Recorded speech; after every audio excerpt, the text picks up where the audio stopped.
जब हम स्मरण करते हैं ना भगवान को तो भगवान आ जाते हैं। और देखो ये भी सच्चाई है। भगवान कैसे आते हैं? भक्त की सुन करके आते हैं। भक्त के वश में भगवान है ना। आपने कथा सुनी होगी गज और ग्राह की। गज और ग्राह की कथा किस किस ने सुनी है? हाथ खड़े करो एक बार। ये जो गज और ग्राह है ना, एक समय गज जो है ना, इसके 100 बेटे हैं। बड़ा बलशाली है ये, और इसको अपने ऊपर बड़ा अभिमान है कि मेरे अंदर इतना बल है, मेरा कोई वध नहीं कर सकता। जहां पर चला जाता है बड़ा अभिमान करता है। एक दिन क्या हुआ, ये गज नदी में स्नान कर रहा था, सूंड में जल भर करके अपने ऊपर डाल रहा था, स्नान कर रहा था। तभी क्या हुआ, नदी के अंदर एक मगरमच्छ आ गया जिसको ग्राह कहा गया। इस ग्राह ने आकर के गज का पैर पकड़ लिया और नदी के अंदर खींचने लगा। और देखो ये जो मगरमच्छ होता है ना, जल के अंदर इसकी शक्ति और बढ़ जाती है। जल के अंदर इसको हराना कठिन है। हाथी ने पूरा जोर लगा लिया लेकिन नदी से बाहर नहीं निकल पा रहा। गज ने अपने 100 बेटों को बुलाया, अपनी पत्नियों को बुलाया, सबने पूरे जोर लगा लिए। सूंड से सूंड मिला करके गज को बाहर निकालना चाह रहे हैं, लेकिन गज बाहर नहीं आ पा रहा। 1 दिन हो गया, 2 दिन, 3 दिन। बच्चे समझ गए कि पिताजी तो मस्ती कर रहे हैं।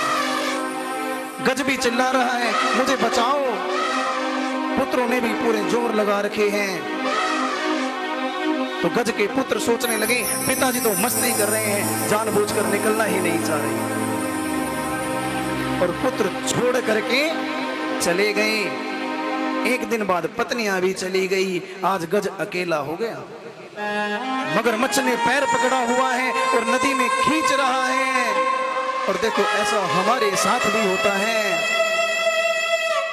जब व्यक्ति बीमार हो जाता है ना, बिस्तर पर लेट जाता है, 2-4 दिन, 5 दिन, हफ्ते भर, 10 दिन परिवार वाले साथ रहते हैं। फिर कहते हैं कि छोड़ दो, ये तो ऐसे ही ठीक है। कुछ दिन सेवा करते हैं फिर छोड़ देते हैं। यही आज गज के साथ हुआ। आज गज की वो स्थिति हो चुकी है कि वो ना चाह करके भी अपनी रक्षा नहीं कर पाए। आज गज ने देख लिया कि कोई अपना नहीं। कहने को तो सब अपने हैं, आज सब अपने भी साथ छोड़ गए। और ये देखो, मैं जिन बेटों के ऊपर अभिमान करता था, मुझे बेटे छोड़ गए, मुझे पत्नी आज अकेली छोड़ गई है। आज गज ने मन में विचार किया कि मुझे बचाने वाला कोई नहीं। गज ने देखा कि नदी में एक कमल का फूल बहता हुआ आ रहा था, तो गज ने अपनी सूंड में उस फूल को उठाया और ऊपर की ओर कर दिया, भगवान को प्रणाम किया और गज ने कहा गो। केवल गो कह पाए थे, विंद कहने से पहले भगवान नारायण बेचैन हो गए। मेरे भक्त ने पुकारा है, मुझे जाना होगा। भगवान नारायण गरुड़ के ऊपर सवार होकर आने लगे। मां लक्ष्मी ने कहा रुको, कहां जा रहे हो? तो भगवान नारायण ने कहा मेरा भक्त आज समस्या में है, उसकी समस्या का समाधान करना है। और गज ने भी मन ही मन कह दिया प्रभु इस जीवन की शाम होने से पहले आ जाओ।